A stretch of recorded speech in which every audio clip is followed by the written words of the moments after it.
Salut. Alors, ça va ou quoi? Je vous ai manqué? Peut-être, je ne sais pas.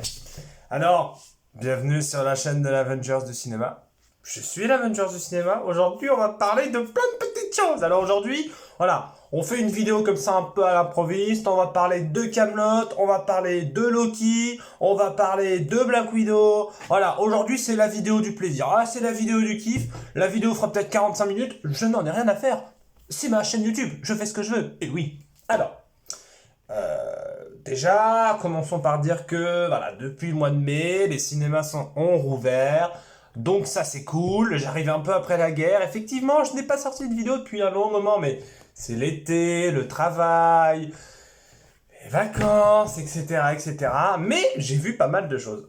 Tout d'abord, j'aimerais commencer par dire quelques mots sur Loki, donc la troisième série de l'univers Marvel, donc la troisième œuvre de la phase 4, puisqu'on a eu WandaVision qui était horrible, atroce, inutile, chiant.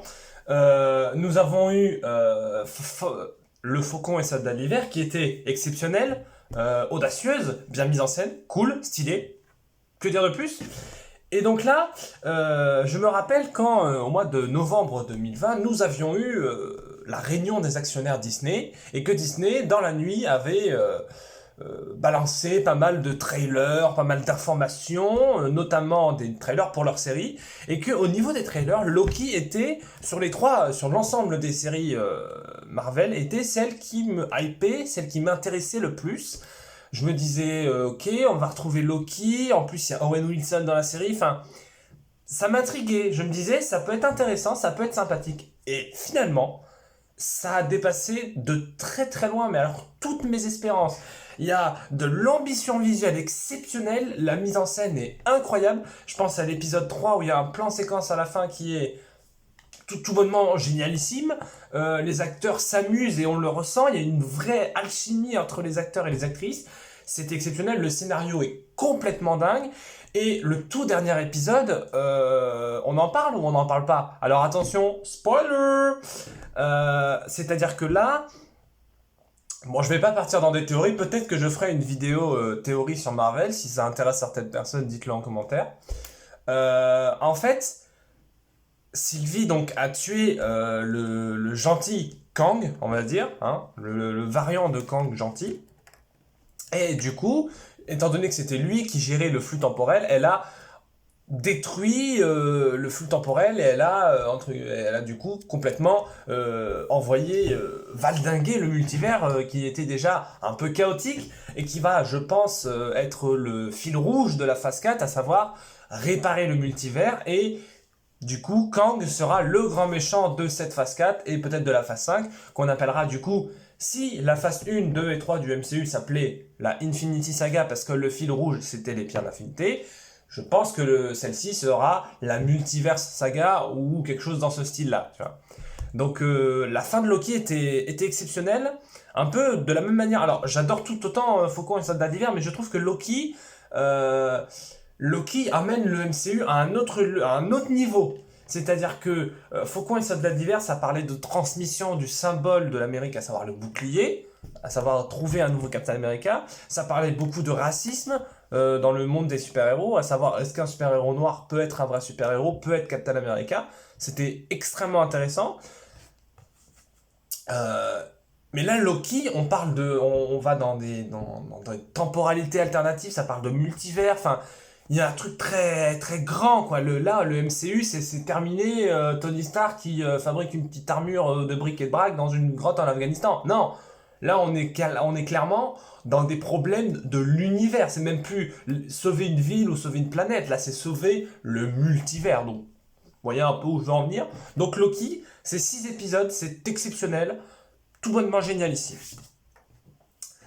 Alors on va faire une petite pause dans les Marvel et je vais vous dire quand même quelques petits mots sur Kaamelott, le film et la série, puisque lorsque j'ai su que Kaamelott allait avoir un film, donc la première bande-annonce est sortie en janvier 2020, j'ai toujours apprécié regarder voilà, des petits épisodes sur W9 comme ça, à droite à gauche de Kaamelott, sans vraiment suivre le fil rouge en fait.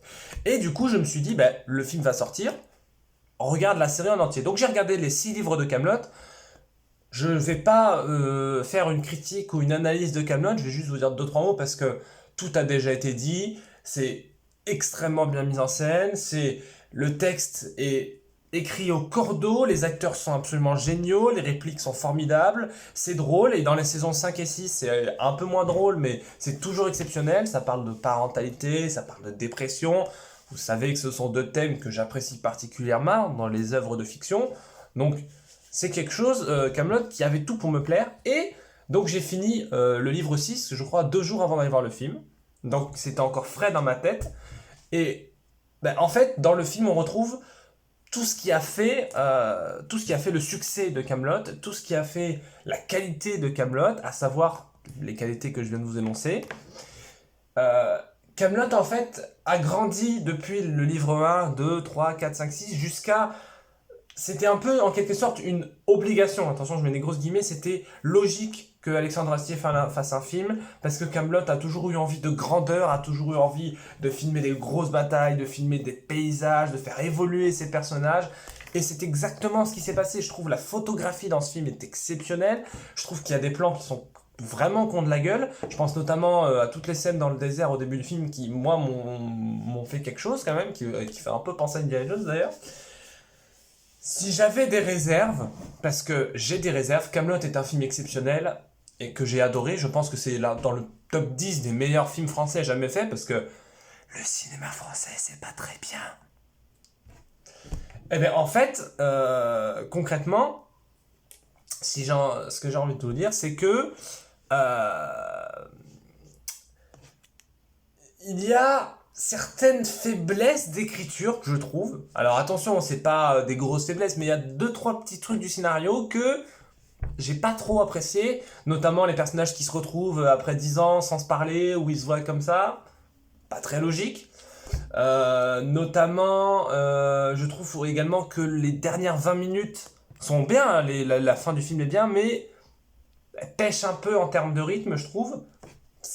On perd un peu le rythme qui fait la, la- la moelle épinière de Kaamelott, c'est le texte en fait.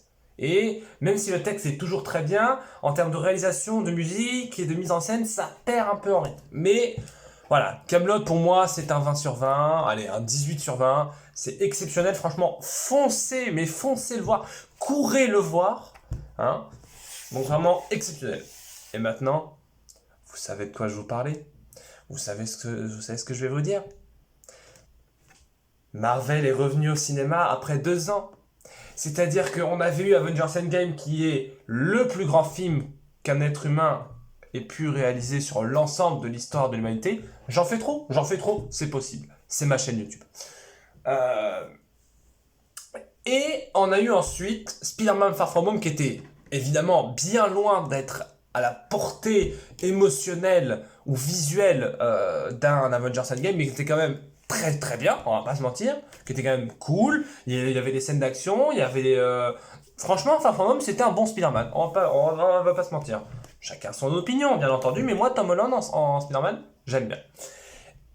Et après, on nous annonce que jusqu'à 2020, pas de Marvel. Donc, sachant que Far From Home est sorti en juillet 2019, ça nous faisait quelques mois attendre, on se disait, avril 2020, on avait Black Widow. Ok. Donc, Marvel sort un trailer, on nous dit avril 2020. Ensuite, mars 2020, Covid, film reporté, nanani nanana. Et, au lieu de sortir en avril 2020, il est sorti en juillet 2021, soit plus d'un an de report. C'est-à-dire que Marvel continue à nous balancer des trailers, des images, des making-of. Et en fait, alors, je ne sais pas pour les fans de Marvel, je suis fan de Marvel également, hein, attention. Mais moi, plus il balançait des images, plus en fait la hype pour ce film descendait. C'est-à-dire, je ne sais pas si c'est dû au Covid ou tout simplement dû au trailer qui était pas extrêmement bien par rapport à ce que Marvel nous a fait sur certains films. Euh, Marvel, c'est le genre de gars, il peut te sortir une bande-annonce et 6 mois t'en sortir une autre sur le même film, t'as pas l'impression de voir le même film. Donc ça, c'est exceptionnel. Et en fait, tout simplement, c'était absolument une sorte de... Comment dire? En fait, je baissais, ma hype baissait, mon envie d'aller voir le film baissait, mais en tant que tout bon tout bon fan de Marvel qui se respecte, je suis allé voir le film puisque je voulais quand même me faire une opinion. Et finalement, eh ben, c'était quand même extrêmement bien.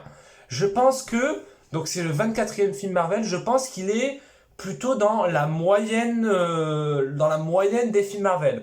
Pour vous donner un ordre d'idée, c'est un peu du même niveau que Thor 3, à peu près, en termes de qualité et en termes d'amour dans mon cœur. Black Widow, c'est à peu près comme Thor 3. C'est-à-dire que j'ai trouvé la musique c'est le mec de Mission Impossible qui le fait. Vous savez que j'adore Mission Impossible, attention. Exceptionnel, la musique est vraiment exceptionnelle. Je n'écoute plus que ça en ce moment de toute façon. Bah oui, ça c'est vrai. Donc, génial. Ensuite, la mise en scène est pas terrible. Comme dans la plupart des films Marvel, la mise en scène n'est pas exceptionnelle. La mise en scène des scènes d'action est pas dégueu par contre, c'est pas déconnante. Je vais rien dire au niveau des actings, puisqu'on a Florence Pugh, on a Scarlett Johansson, on a Rachel Weisz. Voilà. Là où j'ai un petit problème, c'est avec David Harbour. David Harbour, donc le shérif de Stranger Things, pour ceux qui regardent cette série immonde. Il joue Red Guardian. Red Guardian n'a pas vraiment de pouvoir, enfin je crois. Il était censé être le Captain America de la Russie, sauf que ça n'a pas du tout été le cas, bien entendu, parce que Amérique égale Dieu, vous le savez, dans le cinéma américain, personne ne peut être mieux que les Américains. C'est comme ça, c'est comme ça, c'est comme ça. Et donc j'arrive pas à savoir si dans le film il joue il est dans un registre constamment pathétique, constamment défaitiste. Il est dans le nul, quoi. Il joue le loser. Et alors, je ne sais pas si c'est... Est-ce qu'il joue ça? Et dans ce cas-là, ça raconte quelque chose sur le fait de vouloir être un héros, mais de ne pas réussir à l'être. Et dans ce cas-là, c'est très bien. Ou si tout simplement, il joue mal. Et dans ce cas-là, c'est un vrai problème. Dans ce cas-là, c'est un vrai problème parce que là, pas ouf. Je penche un plus pour la première théorie. Ou peut-être un peu des deux. Là où j'ai un vrai problème, c'est que dans le film, on nous avait vendu Taskmaster comme le grand méchant. Sauf que Taskmaster, visuellement, il pouvait raconter quelque chose dans les scènes d'action. Parce que Taskmaster, son pouvoir, c'est de pouvoir copier le style de combat des gens qu'il a déjà vus. C'est pour ça qu'il regarde des vidéos des Avengers, pour copier leur style. Les griffes de Black Panther, l'arc d'œil de faucon, le bouclier de Captain. Voilà. Ça, c'était intéressant à raconter. Sauf que ce n'est pas du tout raconté dans les scènes de combat. Il y a trois pauvres scènes de combat avec Taskmaster, mais claqué au sol complet, hein. Je suis désolé, hein. Et Taskmaster, c'est un vrai problème, puisqu'en fait, c'est juste une marionnette, c'est un bras droit. Puisqu'en fait, dans le film, le grand méchant du film, c'est Dreykov qui capture, entre guillemets, enfin qui enlève des petites filles orphelines et tout ça, uniquement des femmes, bien entendu, afin d'en faire des veuves noires, des Black Widow, n'est-ce pas, dans la chambre rouge. Et en fait, il leur injecte une puce ou un truc qui fait qu'il peut les contrôler. En gros, il a une armée d'assassines surentraînées sous ses ordres, dans toute la planète. C'est pas un problème que Taskmaster soit un bras droit. Par exemple, Loki dans Avengers, quand il est envoyé sur Terre pour récupérer le Tesseract, c'est sous les ordres de Thanos. Pourtant, Loki était un vrai personnage. Sauf que le problème de Taskmaster, c'est qu'il ne parle jamais. Il a un masque. Enfin, il a son casque, quoi. Vous avez vu l'apparence. Il ne parle jamais. Et ça, c'est un vrai problème.